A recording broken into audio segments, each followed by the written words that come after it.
នៅក្នុងគ្រួសារផងខ្ញុំបងស្រីទី6ផងខ្ញុំគាត់ធ្វើម្ហូបឆ្ងាញ់ជាងគេវិសួរសួស្តីបងប្អូនទាំងអស់គ្នាថ្ងៃនេះខ្ញុំមានវីដេអូមួយដែលខ្ញុំបានទៅលេងស្រុកកាលពីខែមុនហើយតែមានពេលទនេបានកាត់វីដេអូនេះខ្ញុំជាកូនទី7ហើយបងប្អូនប្រកែកផងខ្ញុំមានទាំងអស់8នាក់ស្រី4ប្រុស4ខ្ញុំពិតជាសរសើរប៉ាហើយនិងម៉ែរបស់ខ្ញុំខ្លាំងមែនទែនគាត់អាចចិញ្ចឹមពួកខ្ញុំបានរហូតដល់ធំគ្រប់គ្នាខ្ញុំមិនដឹងថាកាលពីគាត់ចិញ្ចឹមពួកខ្ញុំទៅគាត់ពិបាកដូចដែលខ្ញុំមើលកូនខ្ញុំបច្ចុប្បន្នដែរអត់ទេបងប្អូនខ្ញុំគាត់មានគ្រួសារមានកូនរៀងៗខ្លួនគាត់បែកផ្ទះហើយគាត់ថាបងស្រីទី6គាត់នៅគៀកជាមួយនឹងម៉ែហើយនឹងប៉ាជាងគេ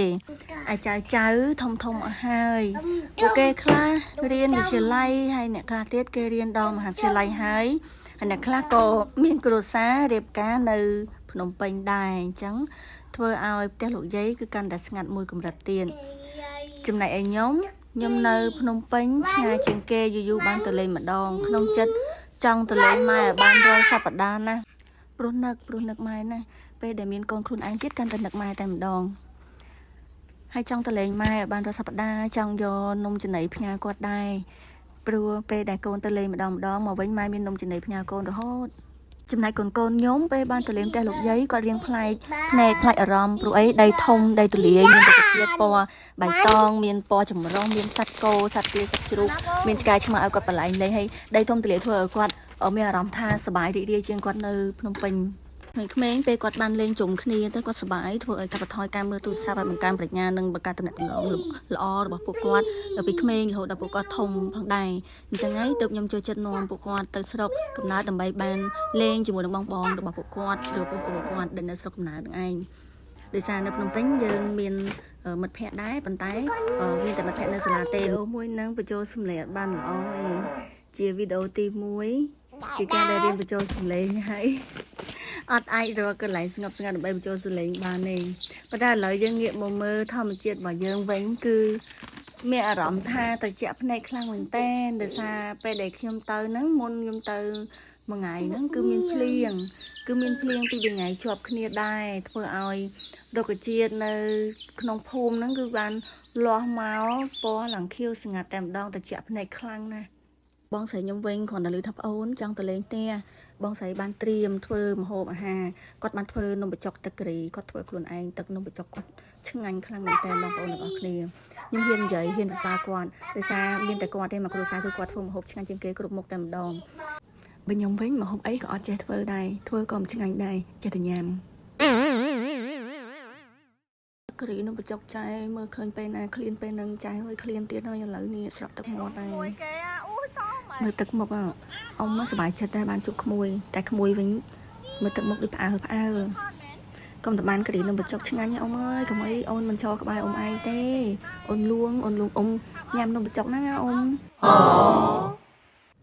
ខ្ញុំនិយាយឲ្យថាទឹកនំបញ្ចុកបងស្រីខ្ញុំឆ្ងាញ់គ្រាន់តែឆ្អិនភ្លាមខ្ញុំចាប់ផ្ដើមភ្លក់ភ្លាមតែម្ដងខ្ញុំបញ្ចុកកូននេះប៉ុន្តែខ្ញុំញ៉ាំច្រើនជាងកូនទៀតហើយសម្រាប់កូនរបស់ខ្ញុំ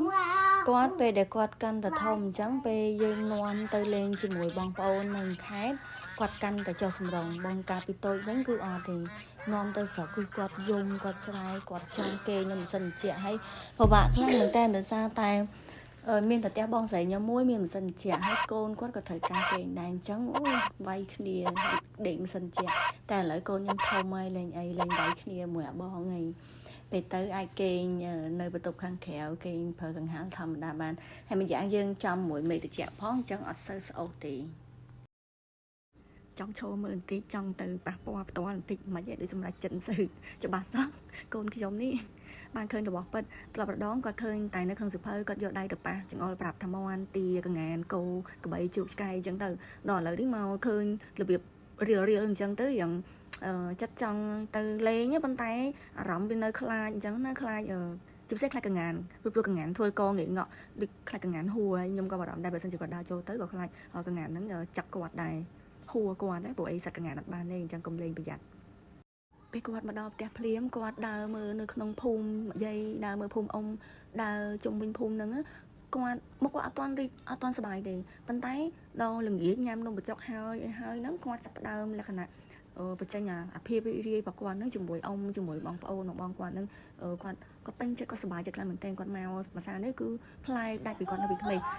ក៏ពីគាត់នៅក្មេងជាងហ្នឹង ឲ្យតែថ្ងៃលិចដឹងតែគាត់យំហើយយំមួមកចង់រកកន្លែងគេអត់ចង់នៅក្រៅអត់ចង់ជួបណាគេទាំងអស់ពេលហ្នឹងបារម្ភដែរពីព្រោះអីគាត់ប្លែកពីគេថ្ងៃហ្នឹងគឺជាថ្ងៃខួបកំណើតផងក្មួយស្រីខ្ញុំដែលគាត់ត្រូវជាកូនស្រីច្បងស្រីទី6គាត់ណាធំលឿនខ្លាំងមែនតើខ្ញុំបាត់ពីបាល់គាត់អាយុ14ឆ្នាំហើយការរៀនរបស់គាត់ហ្នឹងក៏ប្រកែដែរនេះគ្រូសាខ្ញុំអត់បានជុំគ្នាណាគឺគ្រាន់តែមានតែខ្ញុំបងពៅបងស្រីទី6នឹងបងស្រីធំហើយនឹងម៉ែប៉ាទេនឹងក្មួយមិនអ្នកអត់ទាន់ជុំគ្នាទេតែច្រើនហើយបើសិនជាជុំគ្នាតែម្ដងគឺច្រើនជាងនឹងទៀតពិតជាសប្បាយខ្លាំងមែនតើសរុបរួមមកការជួបជុំគ្រួសារពិតជាមានភាពរីករាយដល់យើងហើយធ្វើឲ្យគ្រួសាររបស់យើងនឹងកាន់តែមានទំនាក់ទំនងល្អជាមួយគ្នាដោយគ្រាន់តែយើងចេះស្រឡាញ់គ្នាចេះលើកទឹកចិត្តគ្នាហើយកំសាន្តចិត្តគ្នាទៅវិញទៅមកកុំចំណាយគ្នាទៅធ្វើឲ្យទំនាក់ទំនងបងប្អូនមានភាពយូរអង្វែងហើយក៏ជាគំរូល្អទៅដល់សង្គមជាតិផងដែរសម្រាប់វីដេអូនេះសកម្មភាពដែលខ្ញុំទៅលេងស្រុកហ្នឹងគឺអត់ទាន់ដកស្រង់មកអស់ទេសូមស្លេះត្រឹមប៉ុណ្្នឹងសិនជួបគ្នានៅវីដេអូក្រោយអរគុណសម្រាប់ការទស្សនាពីដើមរហូតដល់ចប់បាយបាយ